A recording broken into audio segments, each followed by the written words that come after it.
ചുരുളി സിനിമയുമായി ബന്ധപ്പെട്ട വിവാദമാണ്.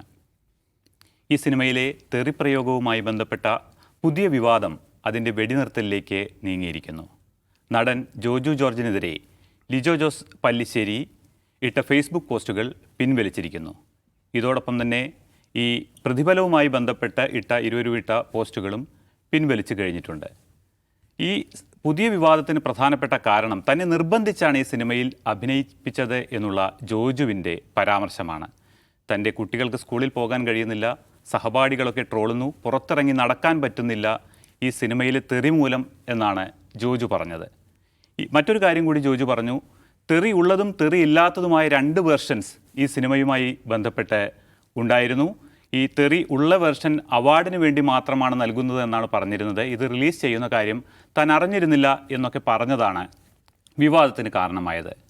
ഇങ്ങനെ ഒരു നടൻ പറയാമോ എന്നുള്ളതാണ് നമ്മൾ പ്രധാനമായും ചോദിക്കുന്നത്. ഈ ജോജു ജോർജിൻ്റെ വാദങ്ങളിൽ കഴമ്പുണ്ടോ?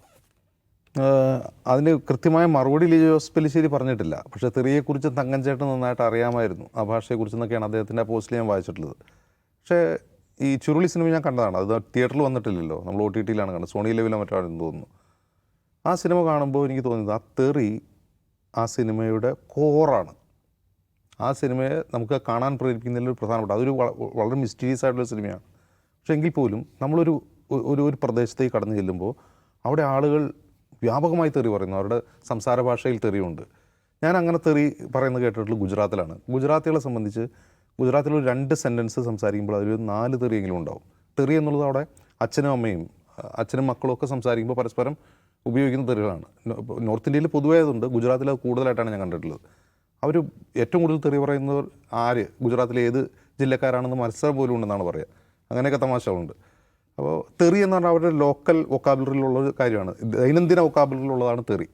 അപ്പോൾ കേരളത്തെ സംബന്ധിച്ച് കേരളത്തിലും അങ്ങനെ തെറി വളരെ അപൂർവമായി പറയുന്ന സാമാനമല്ല. നമ്മൾ കേരളത്തിൽ ജീവിക്കുന്നവരാണല്ലോ, നമുക്കറിയാമല്ലോ എവിടെയൊക്കെ നമ്മൾ തന്നെ തെറി പറയാറുണ്ട്, എവിടെയൊക്കെ ആരൊക്കെയാണ് കൂടുതൽ തെറി പറയുന്നത് എന്ന് നമുക്കറിയാം.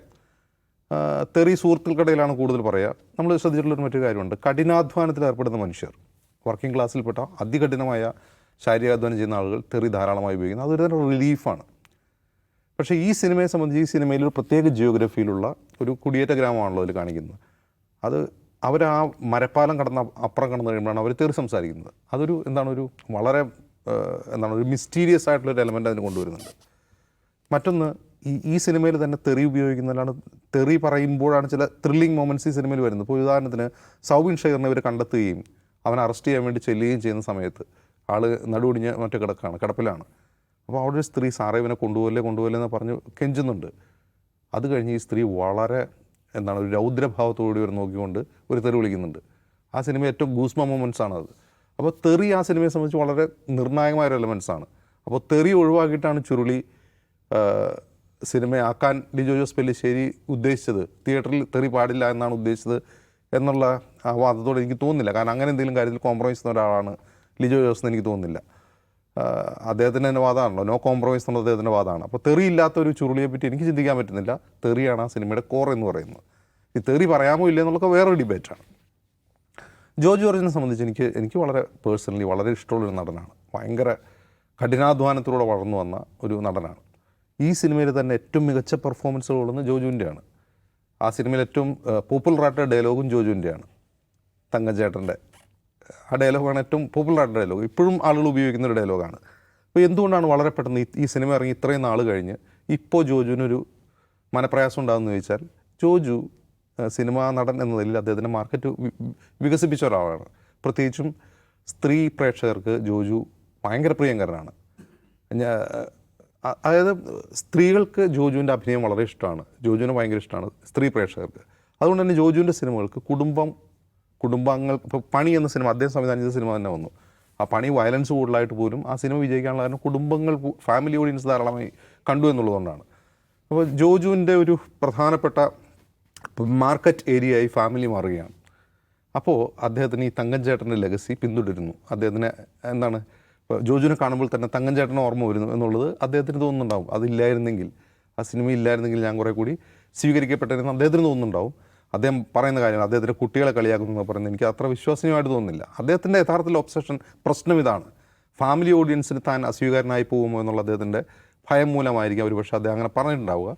ഞാൻ പറയുന്നത്, ഞാൻ ഒരു ജോജുവിനെ ഇഷ്ടപ്പെടുന്ന ഒരാളെന്ന നിലയ്ക്ക് അദ്ദേഹത്തിന് പറയാനുള്ളത്, അദ്ദേഹം ചെയ്ത മികച്ച കഥാപാത്രങ്ങളുള്ളതാണ്. ചെറിയ റോളാണെങ്കിലും ജോജുവിൻ്റെ തങ്കൻ ചേട്ടൻ എന്ന് പറഞ്ഞ ക്യാരക്ടർ താൻ ചെയ്തു വെച്ചൊരു ക്യാരക്ടറിൻ്റെ പേരിൽ താൻ അത് ചെയ്യേണ്ടിയിരുന്നില്ല, തന്നെ പറ്റിച്ചു, തന്നോട് പറഞ്ഞ് ഇങ്ങനെയല്ല, എനിക്ക് പ്രതിഫലം തന്നില്ല എന്നൊക്കെ വർഷങ്ങൾക്ക് ശേഷം പറയുന്നതിൽ ഒരു അഭംഗി ഉണ്ടെന്നാണ് എനിക്ക് തോന്നുന്നത്. അതർവൈസ് ഇപ്പോൾ ലിജോയ് ആണെങ്കിലും ജോജു ആണെങ്കിലും ഗ്രേറ്റ് ആർട്ടിസ്റ്റ്സ് ആണ് അവർ.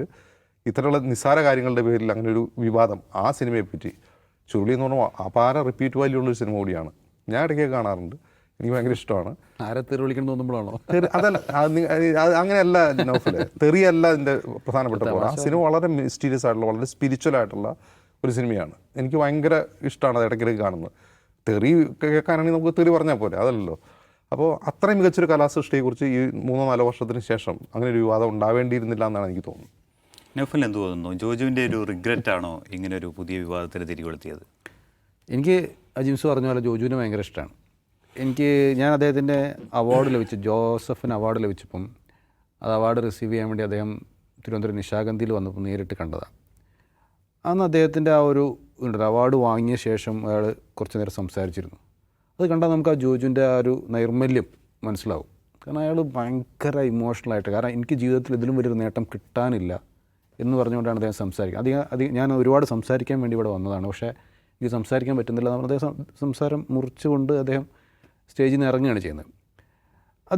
ഞാൻ മനസ്സിലായി, അദ്ദേഹത്തിൻ്റെ ഫേസ്ബുക്ക് പോസ്റ്റിലൊക്കെ കണ്ടാലറിയാം, എപ്പോഴും മക്കളുടെ കൂടെയുള്ള വീഡിയോസാണ് എപ്പോഴും ഉണ്ടാവുക, മക്കളുടെ കൂടെ പാട്ട് പാടുന്ന വീഡിയോസ് അങ്ങനെയൊക്കെയാണ്. അപ്പോൾ ഇദ്ദേഹം പറഞ്ഞൊരു കാര്യമുണ്ടല്ലോ, ഈ എക്സ്പ്രസ് ഡയലോഗിലാണല്ലോ അദ്ദേഹം സംസാരിക്കുന്നത്. അപ്പോൾ അതിൽ അദ്ദേഹം പറഞ്ഞു വെച്ചാൽ, മകൾ പറഞ്ഞു സ്കൂളിൽ നിന്ന് അച്ഛൻ്റെ പേര് പറഞ്ഞ് കളിയാക്കുന്നു, അപ്പയുടെ പേര് പറഞ്ഞ് കളിയാക്കുന്നു എന്നുള്ളത്.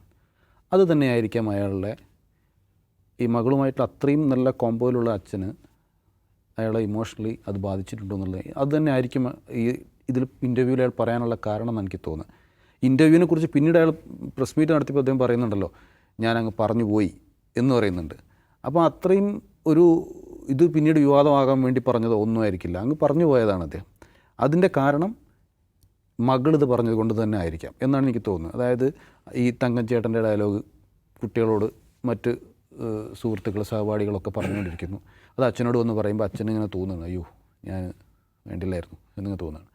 അപ്പോഴാണ് അയാൾ ലിജോ ജോസ് പെല്ലിശ്ശേരിയുമായിട്ടുള്ള സൗഹൃദത്തെക്കുറിച്ചും അന്ന് സംസാരിച്ചതിനെക്കുറിച്ചും അദ്ദേഹം പറയുന്നത്. അദ്ദേഹം കരാറിൻ്റെ കോപ്പി വിടണമെന്ന് പറയുന്നത്, പക്ഷേ കരാറിലൊന്നും എഴുതി വെച്ചിട്ടുണ്ടായിരിക്കില്ല, പക്ഷേ പറഞ്ഞിട്ടുണ്ടാകണമെന്നാണ് എനിക്ക് തോന്നുന്നത്. കാരണം എന്ന് വെച്ചാൽ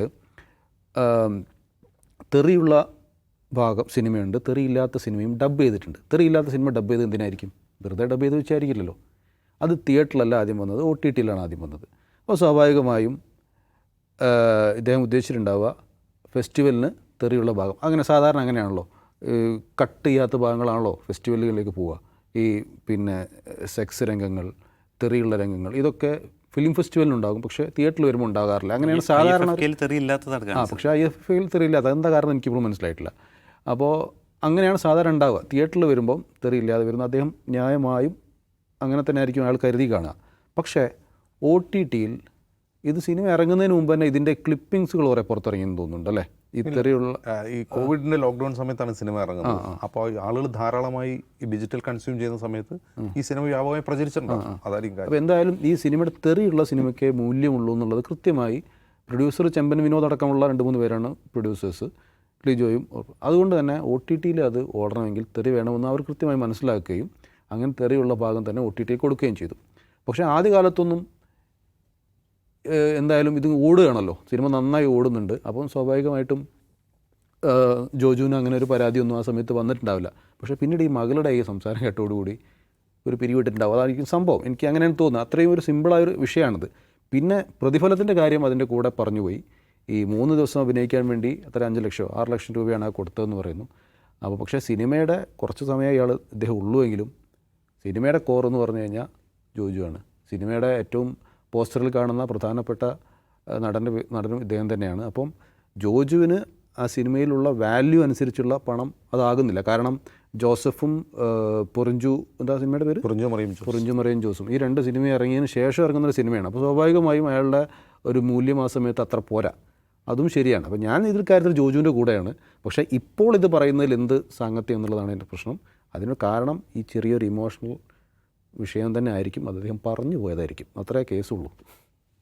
നമുക്ക് അങ്ങനെ തന്നെ ഒരു നിഗമനത്തിലെത്താം. ഒരുപക്ഷെ പറഞ്ഞു പോയതായിരിക്കും, അഭിമുഖത്തിനിടെ പറഞ്ഞു പോയതായിരിക്കും. ഈ വിവാദം എന്തായാലും ഇവിടെ അവസാനിക്കുകയുമാണല്ലോ.